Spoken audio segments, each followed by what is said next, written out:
This is our annual testing PowerPoint for this year.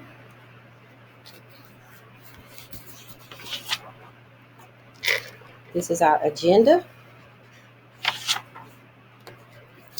All right, Senate Bill 367. As a result of this new law, the following actions take place. We will have an end of grade assessment for grade 5, which includes English language arts, math, and science. Social studies has been deleted, so we won't have the social studies in that grade level. This is a list of our formative and summative assessments for grades K through 12.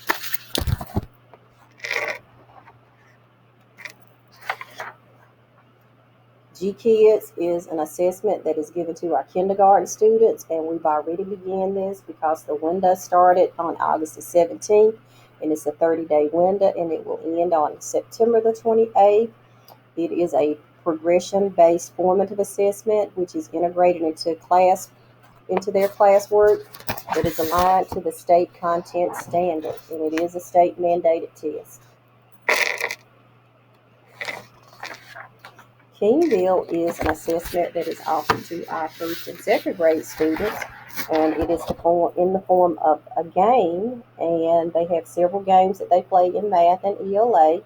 It is accessible through the SLDS system, and is collecting formative data as they play these games.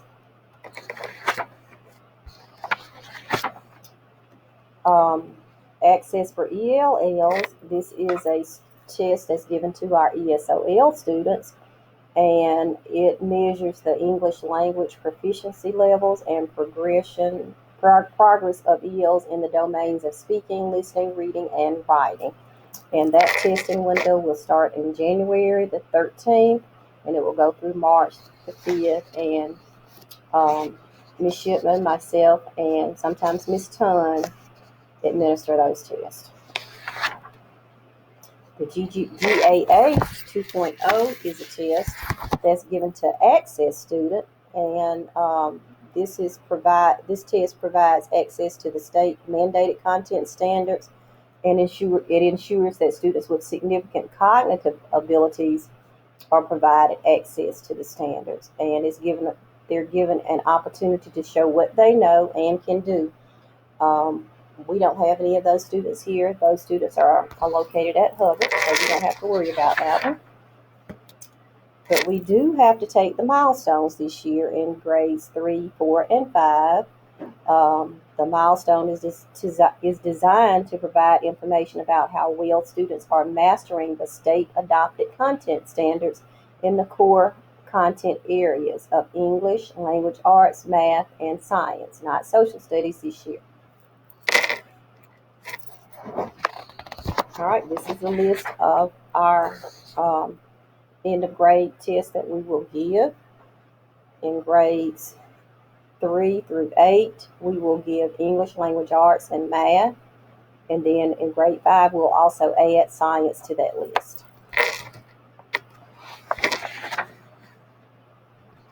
The Georgia Milestones end of grade test is administered 100% online.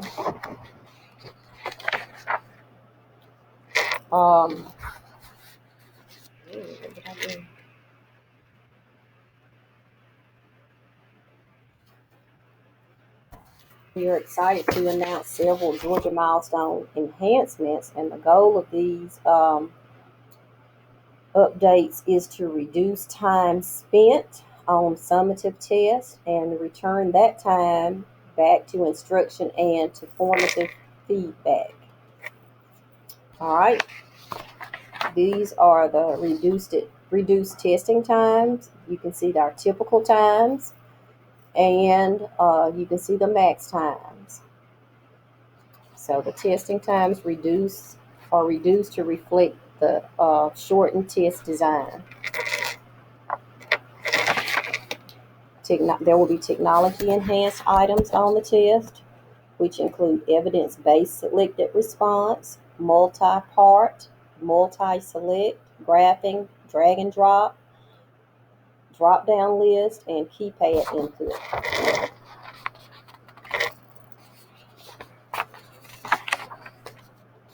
We have some expanded categories in ELA.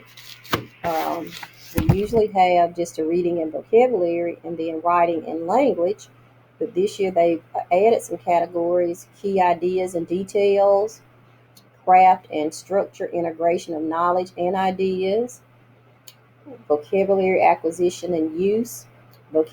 Reading and vocabulary will also be reported by the reading informational text and reading literary text, writing, and then language.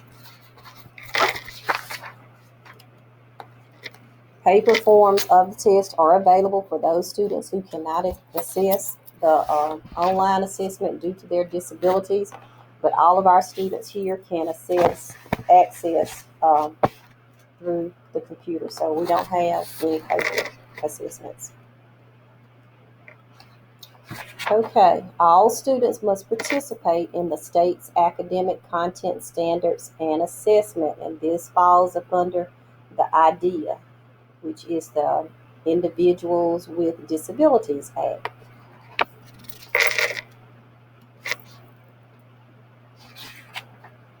All right, local school systems must have policies and procedures that require the administrations of assessments that are not part of the state assessment system or program.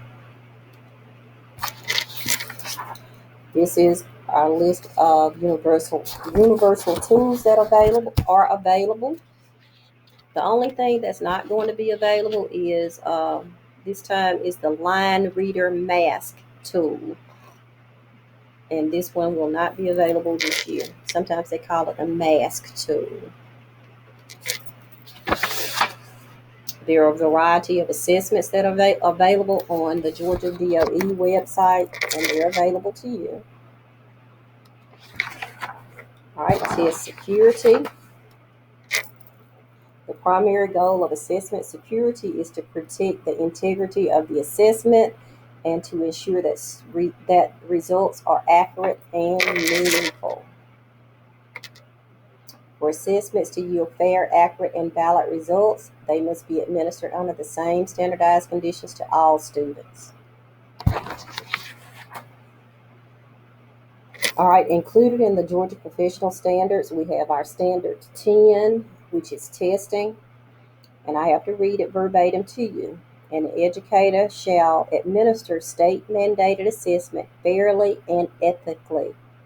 Unethical conduct includes, but is not limited to, committing any act that breaches test security and compromises the integrity of the assessment. And this was back in January 2018.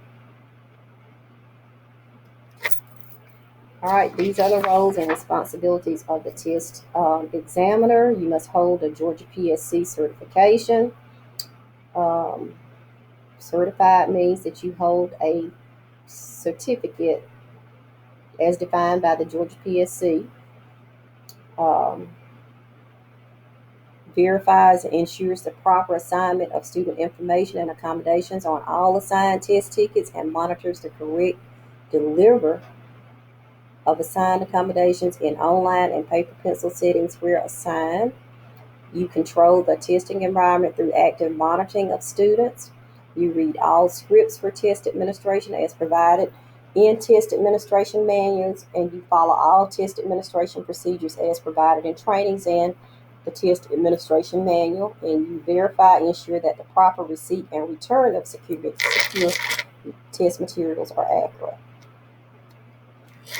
Roles and responsibility of the proctor. You must participate and complete all training related to test administration, test security, and ethical behavior. You must monitor online test administrations and communicate with the examiner when test administration, technology, and or student issues arrive, and you must assist the examiner, such as distributing and collecting classroom test materials, making sure that students are not using their cell phones or electronic and the electronic device guidelines. Answer questions regarding test procedure but does not explain items or answer any questions regarding the test content. Monitor students' activity to discourage misconduct and report any unusual circumstances to the examiner immediately. All right, this is just a visual that's showing the state testing windows from August all the way through July, which includes the summer retest in May through July. All right, testing environment. This is just showing how you can set up and materials, space and or dividers between the computers, cover instructional materials, software on devices, which is not your job, but materials management, making sure that you have signs, do not disturb, no electronic device, blank scratch paper, student testing roster, test ticket, list of the accommodations, and make sure you are actively monitoring. All right, this is just saying that the system test coordinator will provide guidance to investigate all testing irregularities. What happens, and this is how it should be done. You report it as an examiner. You report it to me. I report it to the Miss Caldwell, and Miss Caldwell reports it to the Georgia DOE.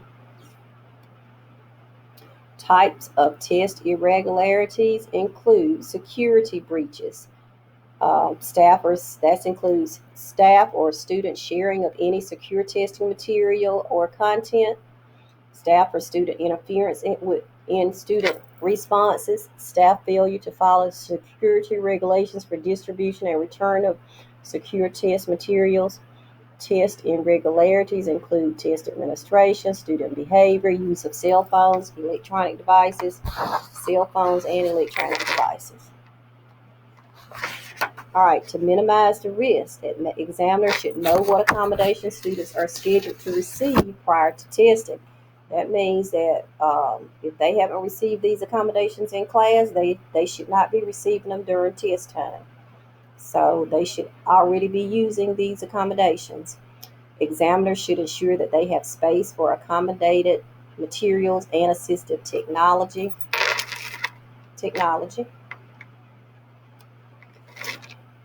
To minimize the risk, students should be familiar with their testing accommodations. Students should be familiar with online testing platform, and we'll get them practice in that before that time comes. Students should know when and where their sessions are being held. To minimize the risk, you should consider the daily schedules of students with extended time. Confirm all scribes, interpreters, and human readers have been trained in administration procedures specific to these special roles. We don't have human readers, but we do have the computer to read those who have read too. All right, accommodations errors. Examiners give students the wrong accommodation or do not provide students with the correct accommodation. And this is just telling what you should do. Notify the parent. Enter the incident as an irregularity on the test irregularity form. And then test scores may be invalidated. Student refuse their accommodation. School assistant will notify the parent. Enter the incident as an irregularity on the test irregularity form, and then add the accommodation code in the online platform. You don't have to do this, but Ms. Caldwell does that, and then notify the students' educational team of that incident. And we haven't had any of those lately. All right, minimize the risk. Ensure students understand test directions before testing. Handling the situation, how to handle that situation. So you can read those. All right, failure in following directions for the student and the examiner. No calculator. You'll have a sign. and then making sure that they can read stop at the end of each section. All right, cell phone and electronic devices, making sure you know what to do. We haven't had any problems with this because we usually take up the cell phones. All right, student malpractice includes sharing answers, assisting peers during testing, using electronic devices to copy, send, and share answers or test information, and plagiarism. We usually don't have this in elementary school, maybe in middle and high. But we don't have it here. All right, to minimize the risk, ensure students have been prepared for the assessment, prepare the testing environment, and actively monitor test environment. And then handling situations, if suspected students involved should be moved or redirected. This is for cheating. But testing should not be suspended. If confirmed, the DOE will invalidate their test scores. All right, staff misconduct, coaching of student during testing. Altered or interfered with student responses in any way. Responses may be available to students. Failure to follow regulations and or procedures for test security. Verbal communication or copying of shared test content.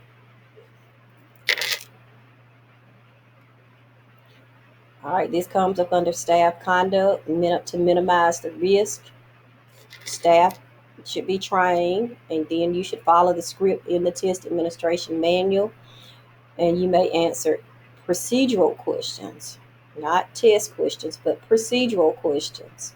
Review test security guidelines contained in the test administration manual. Provide manuals to examiners before testing. Handling situations, if the incident includes improper conduct on the part of a staff, a referral to the Georgia Professional Standards Commission for disciplinary action may result. And that's the end of my slide presentation and on testing, annual testing PowerPoint. Thank you.